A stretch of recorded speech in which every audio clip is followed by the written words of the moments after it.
Mummy जी, चाय ले लीजिए।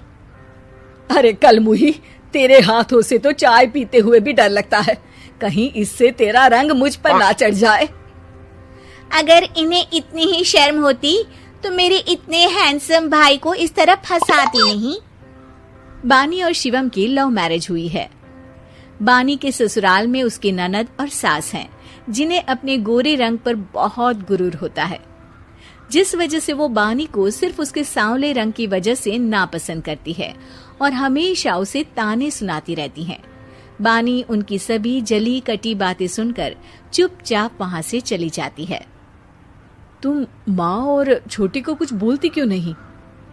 मम्मी जी बड़ी हैं, हर छुटकी ना समझ, इस तरह उन्हें उल्टा जवाब देना सही नहीं।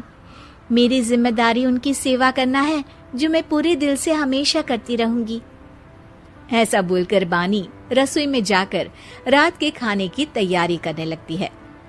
रात को खाना खाते हुए बानी की सास उसे कहती है, कल मैंने अपनी फ्रेंड्स के साथ किटी पार्टी रखी है, समय से सारा खाना बना देना और अपना मनहूस चेहरा लेकर ज्यादा उनके सामने मत आना, समझी? माँ, बानी आप दोनों की कितनी परवाह करती है, फिर भी आप उससे इतना बुरा व्यवहार क्यों करती हैं?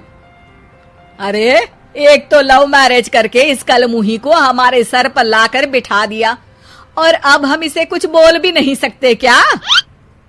भैया तो इनकी तरफदारी करेंगे ही, आखिर इन्होंने पूरी तरह उन्हें अपने वश में जो किया है।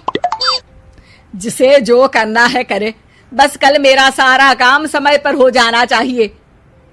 इस पर सब खाना खाकर सोने चले जाते हैं और अगले दिन बानी जल्दी उठकर सास की किटी पार्टी के लिए तैयारियां शुरू कर देती है, जिस पर पार्टी शुरू होने के बाद सास की सहेलियां कहती हैं, अरे वाह री, तेरी बहू ने तो बड़े स्वादिष्ट समोसे बनाए हैं। हाँ भाई, रंग कैसा भी हो, खाना बनाने में बिल्कुल अन्नपूर्णा है। अरे इसकी भी क्या बात करनी, मेरी बेटी से मिलो, इसकी सुंदरता के आगे तो उर्वशी रंभा भी फेल है। उर्वशी रंभा को तो फेल कर देगी, पर क्या अन्नपूर्णा बन पाएगी? अरे इसे काम करने की क्या जरूरत, उसके लिए बानी है तो, और मैं तो इसकी शादी भी किसी नौकर चाकर वाले घर में ही करूंगी। बानी वापस रसोई में चली जाती है और किटी पार्टी चलती रहती है। उसी रात को बानी की सास गुस्से में चिल्लाते हुए अपने कमरे से बाहर निकल कर आती है। हाय रे, चोरी हो गई, मेरे पैसे, पक्का पक्का इस कलमुही की वजह से हुआ है ये सब। अरे क्या हुआ माँ, कौन सा आसमान टूट गया?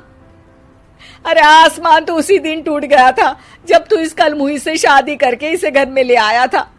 खुद तो आई ही, अपने साथ साथ मनहूसियत का काला साया भी मेरे घर ले आई। अरे हुआ क्या माँ? अरे मेरी तिजोरी में रखे पैसे कहीं गायब हो गए, सुबह ही देखा, अरे यहीं रखे थे। क्या आप मुझ पर चोरी का इल्जाम लगा रही हैं? अरे काली बिल्ली पर भी क्या कोई मनहूसियत का इल्जाम लगाता है?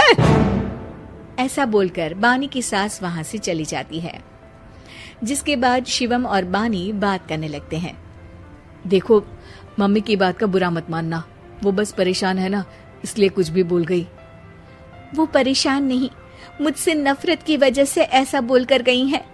उन्हें मैं हमेशा एक आंख नहीं सुहाती।